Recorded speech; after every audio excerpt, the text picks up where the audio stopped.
right, everyone. Hello. Welcome to the second pseudo-annual SWUcast. I am Ruggs. Joining me today are Jenna.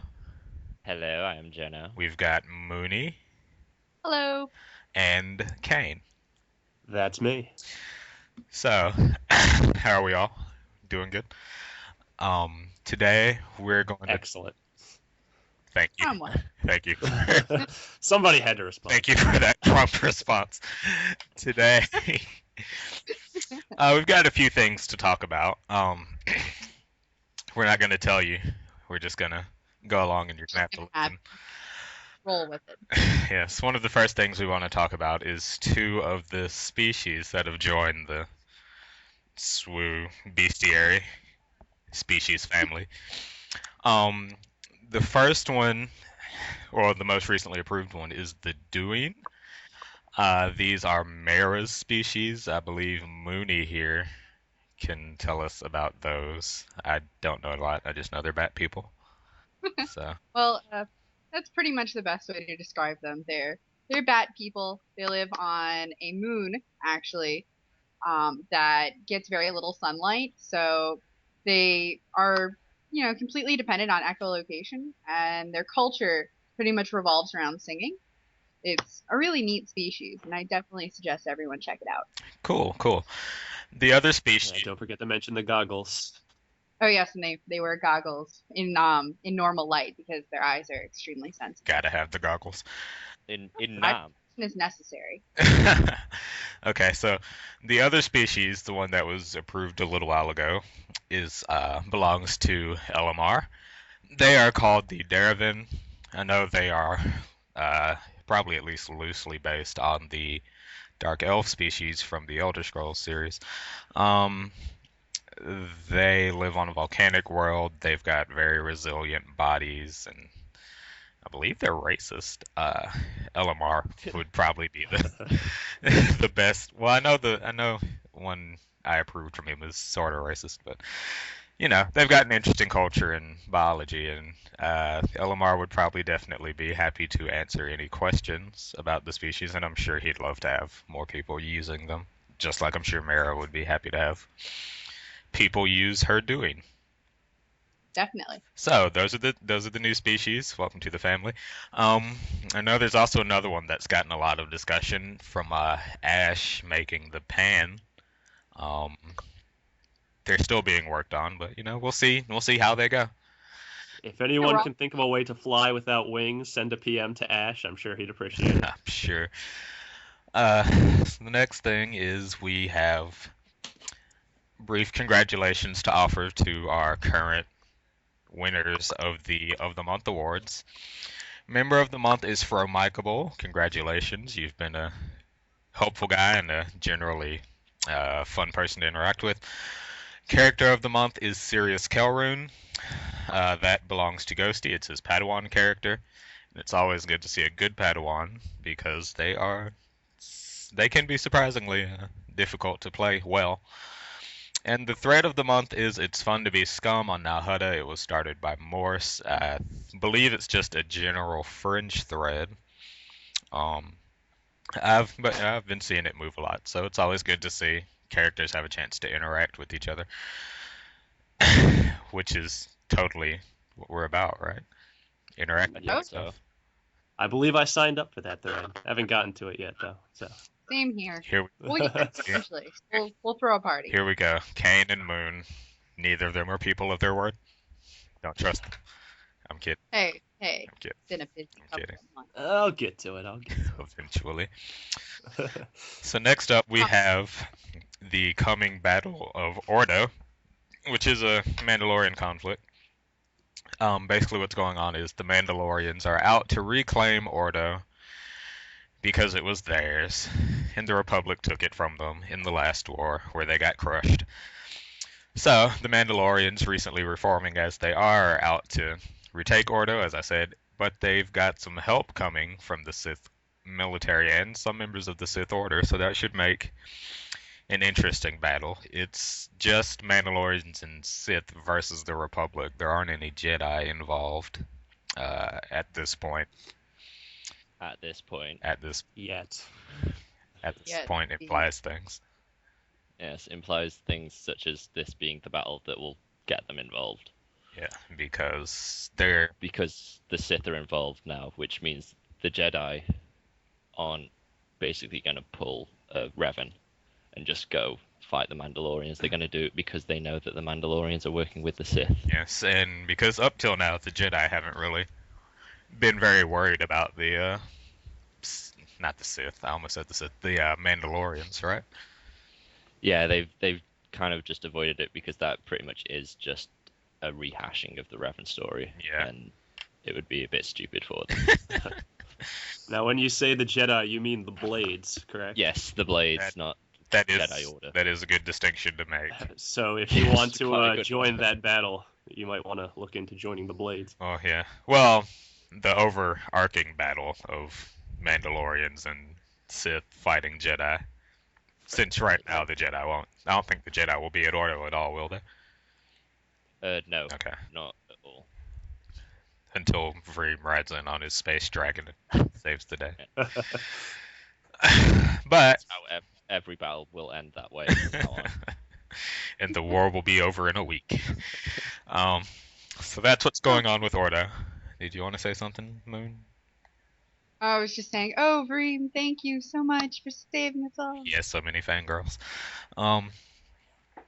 So yeah, He's Deservedly so as well, because, you know, just the amount of cream deserves that much respect. he's so creamy. so creamy, so dreamy. So that's what's going on with Ordo. Gino, I believe you also had some other things you said were coming up in the nearish future. Yes, the nearest future being we don't know when, but it will happen Eventually. eventually. They're basically the next two battles, which shouldn't happen too long after Ordo. Well, probably happen whilst Ordo is going on. I was gonna. One, yeah, given the amount of time it usually takes. One will be on the planet Thilla, which is how I assume you pronounced the planet. That's basically going to be a Sith Order and Empire against the Republic and the Blades. It's on the very edge of Sith territory, and there's a big Republic military HQ there that's going to be quite tough for the Sith to take. But if they do, it'll help limit the Republic's activities in the Outer Rim, which is always a good thing in their eyes. Always. Yes. And the second one is a bit more reliant upon thread finishing as opposed to the whole Ordo thing. That's a thread that Maya is in at the moment. I'm not sure how that's actually coming along. I keep poking her every now and again to see how it is, but I think last I heard, Alamar was getting involved with his terrorist character. Yeah, that'll be interesting. Yeah, it's going to be a bit of a space skirmish, so not the normal planetary invasion thing. Something a bit different. So when you say skirmish, you mean there will be at least 1,000 ships on each side, right? No, not likely. And all of the ships will be 9 kilometers long, right? Yes, they're going to be planet-destroying planets that are just happening. You can't have a space battle if all of the ships aren't at least the size of a city. So, It should be quite good. I'm going to have Reem involved in that, which is partially the reason the entire thing's going on, because it's meant to be an ambush to try and take him down. sounds fun. Yeah. Okay, so that's it for battles and upcoming conflicts and skirmishes and Jedi fighting in the war. Before we go to the next subject, I just thought about this. I want to say some of you may notice that I am not being harried by a unicorn today. He's taking a day off. I am. I ran away from him, and I put on a mustache, and he doesn't know where I am. So, I'm safe. Moving along, there was a subject that Mooney wanted to bring up, so I'll hand the proverbial floor to her. Well, it was something that I was, me and Mira were sitting around thinking about the other day. We were thinking about the change in development of feminism in Star Wars, not just on SWU, but in the actual series themselves. Like when we think about Princess Leia, she was such a strong individual, and she's very, sarcastic and witty, and then we look at Padme, who's the complete opposite. And I thought that would be an interesting, thing to discuss. So, what are our opinions on this issue? I think Mooney's got quite a good point, especially when it comes to Leia, because given that it was in the 70s as well, it's not really a time well known for strong female characters in writing and cinema, or especially not TV. And the main thing that usually comes to mind to a lot of fans, especially when they're dressing up the costumes, is the whole slave Leia thing. And the way that they do it is in a very objectifying female way to basically, Well, that was the whole point of her being in the slave outfit. She was, dehumanized. She became a slave. And then I think it's so weird how women like dress up as that, being like, oh, I'm Leia, the princess, but here I am in the dehumanizing, objectifying outfit. Yeah, it kind of goes against all the stuff that she kind of stood for, and the fact that she eventually, killed Jabba, and which in a way is just her freeing herself. Whereas people are just like, yeah, I look sexy in this bikini and stuff. Meanwhile, Leia wasn't about being sexy. Leia was about, leading, Strong. avenging her people, and trying to take down the Emperor and taking down oppression. I mean, she's such a strong-willed character and a great female role model. And then all we take from her is the metal bikini. Not all. Yeah. She also had the buns. Oh yes, let's not forget her iconic hairdo. Yes. Wait, which buns are we on about again? The ones on her head. Right, okay. Oh, Jenna. And this is a discussion about feminism. Well. Hey, I got confused by the subject matter. It's not my fault. You guys. And then we have Padme, who, was just an absolute letdown. Absolute letdown. Yeah, she was just entirely rubbish. When you have to say absolute letdown twice. You know it's true. I mean, that really, they were an here absolute letdown. She's supposed to be like this prodigy 14-year-old queen who was elected by the people, and and she seems to do absolutely nothing to actually end up saving her people, except for that like one thing with the Gungans. And I mean, the last movie, I was so disappointed because when she like stood up to Anakin, I was like, yes, finally, maybe she'll actually do something worthwhile. Nah. And chokes her, and she dies of a broken heart. But Sam, it's deep and moving. Oh, we're gonna keep going. It's deep and moving. It's really a challenge to see the fact that Leia came before Padme, when in terms of writing through cinema, the strong female characters have come later instead of earlier, and it's just kind of like, wow, George Lucas, way to go again. Again. Yeah. He should have just quit after the end of the original trilogy. Yeah, Or Padme's weakness really has a lot to do with the poor writing, in my opinion. Just the whole romance and everything. George Lucas seemed really out of his element. Yeah. Well, in the original ones, he wasn't, sole writer, which he was in the later ones. He had people saying, no, you can't do this. This needs to be done. This is better. And now we know why. Just give him free reign. Yeah, no, because when you look at the romance between Han and Leia, I mean, both of them seem to be, swapping power. They both have equal control over the situation, and they're, on equal terms. Meanwhile, with Padme and Anakin, Padme's always the subordinate. Well, just imagine Han written as 2000s George, and not Oh dear. 1970s and I 80s don't. George. You've just ruined Star Wars for me. Thank you very Well, much. George Lucas already is taking care of that himself with his re-releases. That's true. Oh, With God. all the no's from Darth Vader and Certain South Park episode comes to mind. But Yeah, no, it's just the whole thing. Very frustrating. And then when you think about, especially like the point Jeno made about how in the 70s we didn't have a lot of, strong female characters. I mean, let's look at all the James Bond movies from back then. uh-huh. It's just women being objectified almost all over the place.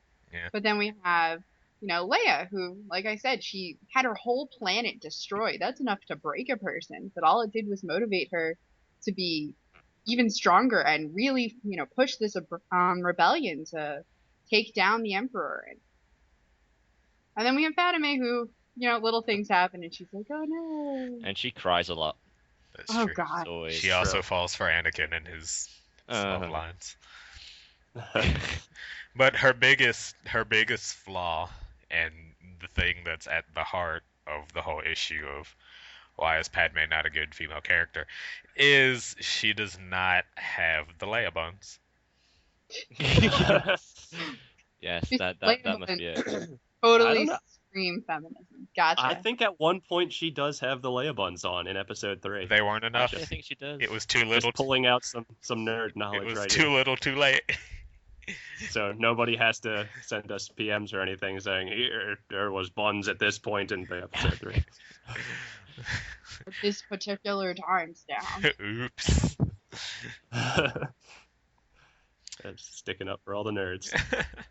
Got your Well, back. And we should take stuff like that, and then I also think about characters that are on the site, because a lot of people of opposite genders like to try and play characters that are, different than them. Like I have 2 male characters right now, and there's pros and cons to that, being as how, I'm not a man, and it's very hard, it's very different for me to try and portray a man. And I imagine the same is with you guys trying to portray female characters. I wouldn't know. Yeah, I've yet to write a female character on the site. I've written them I've done in NPCs, other writings. but, not PCs, NPCs, but I don't have a female character. Yeah, I have a couple planned to eventually try and break into Yeah. doing it in RP, but I find it much easier to write female characters not in RP, in actual, I say actual writing, as though this isn't a form of writing. But Look at Jeno insulting all of us. yeah, it's more. I have ideas, but that'll probably be way down the line since it involves free doing things and me writing Well, stuff. what are some reasons, Alex, that you've decided, not to have a female character? Well, one, because most of the ideas that I get are just like the idea starts off as a man, so that's part of it. Like they're just always men from the inception. And I guess the other reason is, I don't know. I just feel more comfortable writing men. Like I use females for NPCs fairly regularly. I actually just did a fairly lengthy post with a lot of interaction with the female NPC, but I don't know. When you say interaction, do you mean like surface level interaction, or is there like actual stuff going on with the character? Because that's usually the defining thing that makes it more about writing a female or a male character. I mean, just, not like anything deep. It's just like my character just having a conversation with a female, not like romantic or anything. It's just another character who's there who is female. So it's not anything huge. You don't ever get inside the head of the female NPCs. No. Yeah. Like You can even just the way that you portray their mannerisms or the way they speak or anything like that, you never like put any thought into, oh, this is a girl, so they should speak this way, or I usually I struggle with that when I'm writing male characters. I don't want Well, I mean, to sound. again, most of them are NPCs. So, like with this one, she is a quartermaster. She's the post is at the Sith Temple, and Nieron is going to introduce a new person to the quartermaster. And she's, she's older. She's kind of one of those strict, no nonsense types, Yeah. But I mean, I guess on some subconscious level, I might have, thought about it as a woman, but I didn't actively, go, okay, woman, no nonsense, da da da, It just kind Sometimes it kind of works better that way, because if you like, I've seen a lot of people write women. This is mostly coming from writing groups that I do off the site, I've seen them like trying too hard to write female characters, Yeah. and it doesn't work. Because if you try and define them too much by gender, it just makes them stupid. And Yeah. You fall into old cliches and stereotypes. yeah, and you can basically write male and female in a very similar way Yeah. with just small things differently. Yeah. But that is more on a surface level. If you want to go deeper, then obviously there will be things that are different to consider. Yes. Because I know when I was coming up with Richter and when I was coming up with Milo, my two male characters, I spent some time when I was doing characterizations with them to try and figure out, how I wanted them to act and respond to certain situations because, my female characters are very, distinctive and they are, rather feminine. And I myself am rather feminine. So it was interesting trying to, convey masculinity properly. Yeah. It was a challenge. The good thing that helps is, especially if you can like get insight from somebody of the opposite gender who you can trust to talk to about the writing and representation of characters, whether by gender or just generally. Yeah. I mean, that's what I did with my first piece that I wrote from a female perspective. It was actually a monologue, so it was very much from a female perspective because it's what they're thinking, and so you're writing every sentence in how they would think it. Yeah. And, Well, that's why I generally, when I'm making characters, I just take bits and pieces of people I already know, and I just kind of mash together a new person out of it. No. Like, all I can honestly say with Neil, though, it's part Jeno, part Alex, and part Jake. I'm trying to. Oh, that's your Jedi guy, right? Yeah, my Jedi healer Nando. Okay, because you said that, and for some reason I was thinking of your gypsy girl. I was like, oh That's no, a girl. I'm a girl. Yeah. That's a girl. I was confused. So the whole gender thing we've been talking about here is just gone straight over your head, hasn't it? Well, I'm playing from dust, making volcanoes and killing my islander people, so sometimes You're really concentrating on being a host here, aren't you? it's better than getting attacked by a unicorn. So, So, are we good? Is there anything else anyone wants to say on the subject of, I guess, portraying gender? Nothing Yeah, immediately. I comes think to we mind. covered it. Do we have well. anything? Well, no, I guess I was gonna say, do we have anything to cover from the male side? But I'm not. I mean, other than like Moon said, a female writing a male character. I'm not sure how much there is to say for that. But I am also a man, and I mostly write male characters, so I don't really think about it that much. But you'll generally find that because the vast majority of people on our site Are male. on most places Yeah. are male. So yeah. But Well, if you guys find any concerns, don't hesitate to I was let gonna me or say, any of the other girls know. if we, Yeah, this panel really wasn't the best for the portraying of opposite genders. it's not, but Well, sadly, Mira couldn't make it.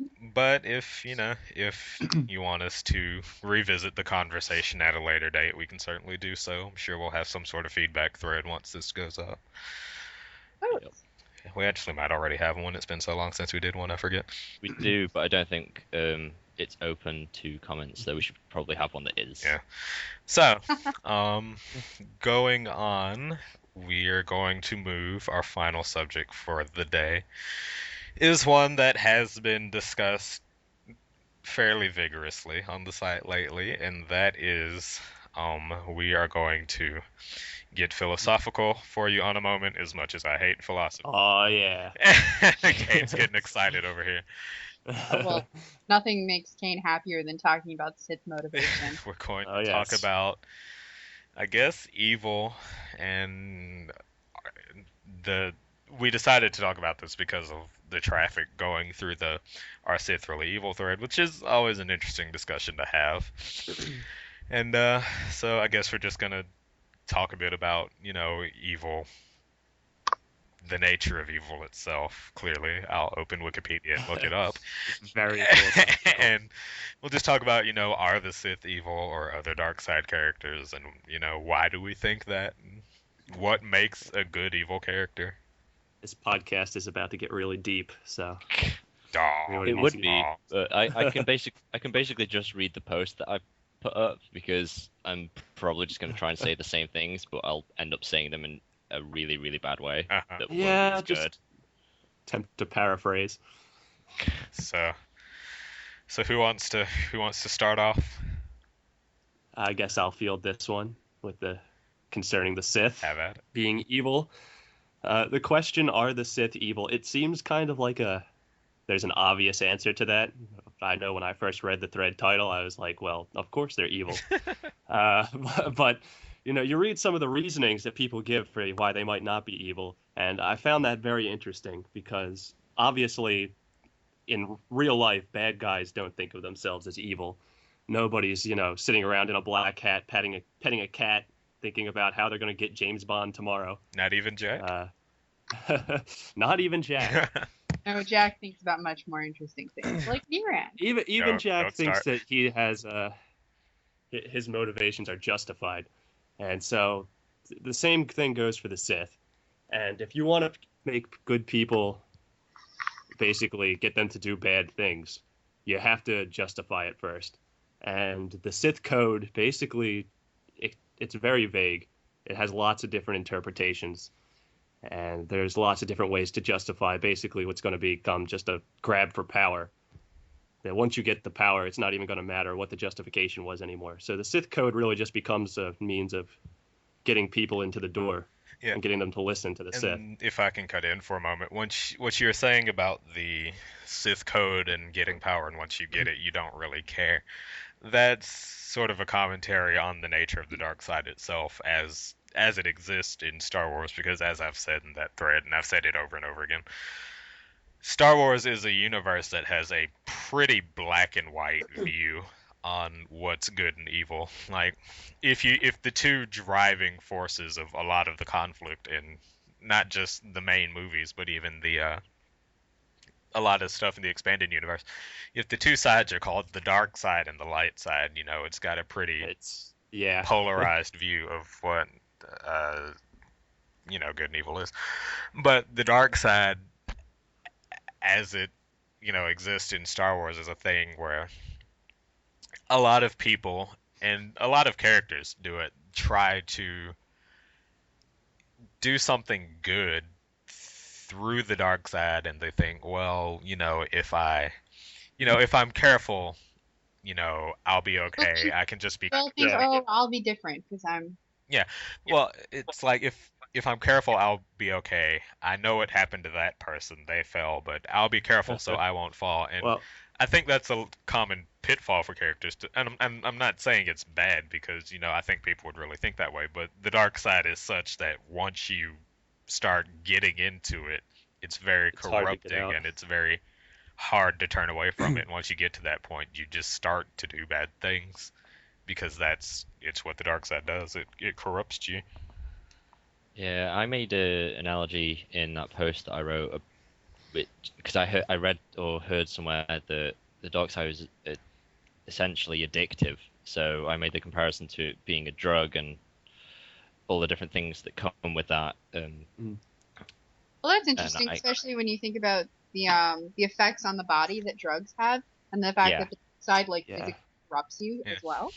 The best way I heard it described, I think it was by George Lucas himself, but don't want to give it too much credit. but the best way I heard it described was like the Jedi are like finely tuned athletes who have spent all the time training, and the Sith are like athletes who use steroids. They get the results faster, but it has negative effects on the body, and it makes them powerful for a time, but ultimately it corrupts and degrades them. Yeah, that's a good it's an interesting. I've never heard that sort of comparison, but it's apt, I think. I'd agree. And I just want to clarify on something else I was saying, because I think a lot of people took what I was saying in the thread the wrong way. I often said, I'd be like, yes, the Sith are evil because that's the way they've been established in the universe. They're the bad guys. black and white, they do evil things, you know. I mean, a lot of you know what I've said in the thread.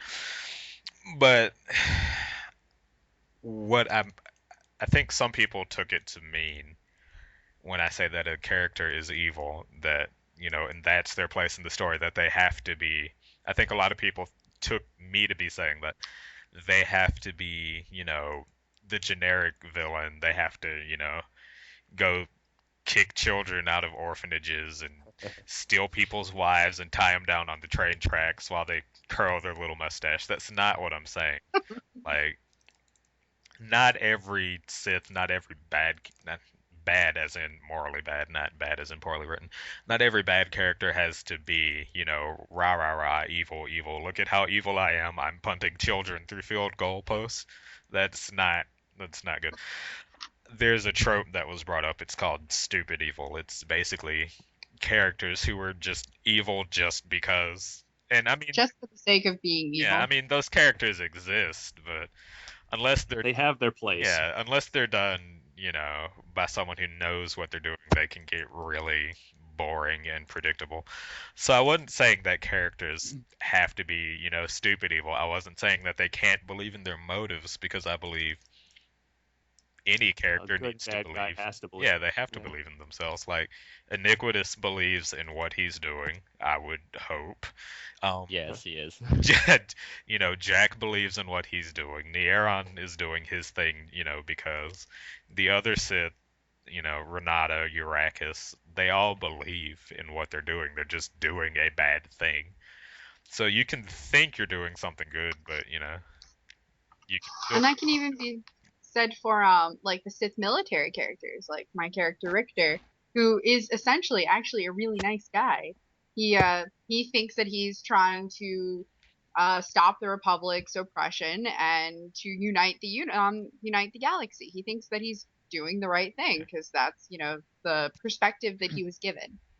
Yeah, that's the thing about the Sith and the Republic. I mean, there is really no real difference between them, because part of the reason setting up the entire news network the way that we did from the old system was to show that each side has reasons and opinions and motivations for going to war, essentially. Yeah.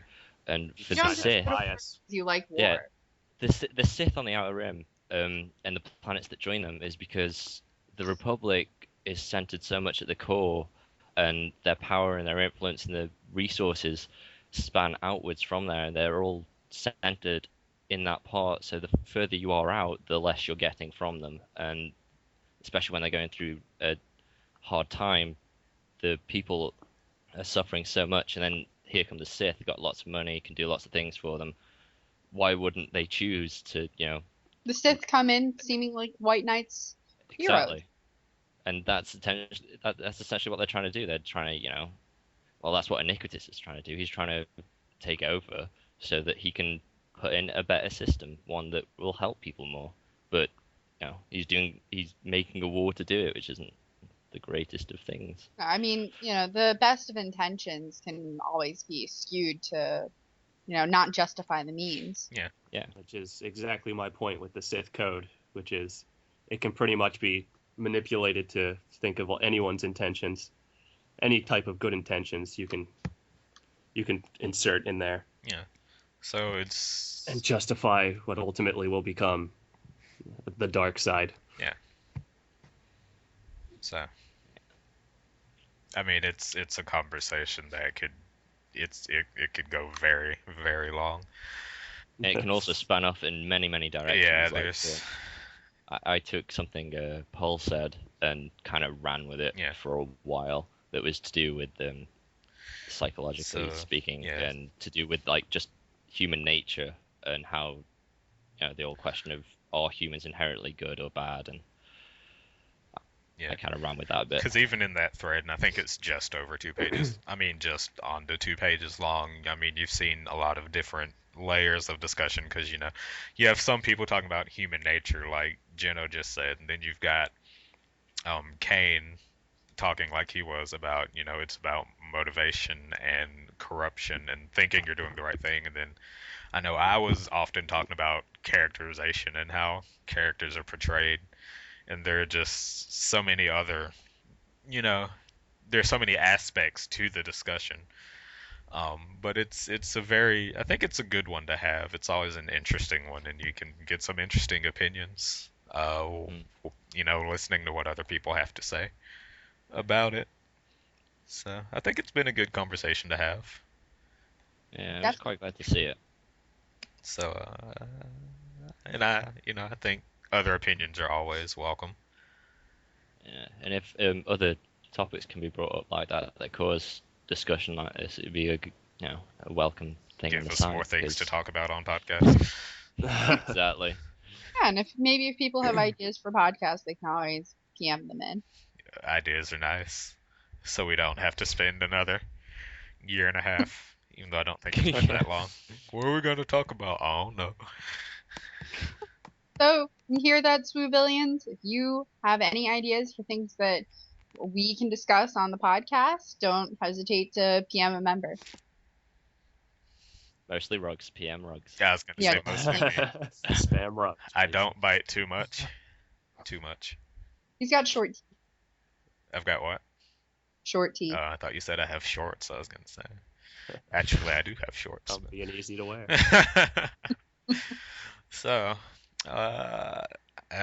do we have anything else? Anything else anyone wants to say? I think that mostly wraps this edition of the SWUcast up. I think Jeno could have been a little more Britisher, but He could have been more Britisher. Definitely. Can we go out doing our Queen impersonation for Jenna? I do believe we should. This is not for me. I do not want this. I think we can do it. It's alright. Just because you don't want it doesn't mean it's not a gift. See? 'Tis the season to sound like the Queen. Hello! Oh. Goodbye. So, thanks for listening to the 2012 edition of the SWUcast. We'll be back in 2013.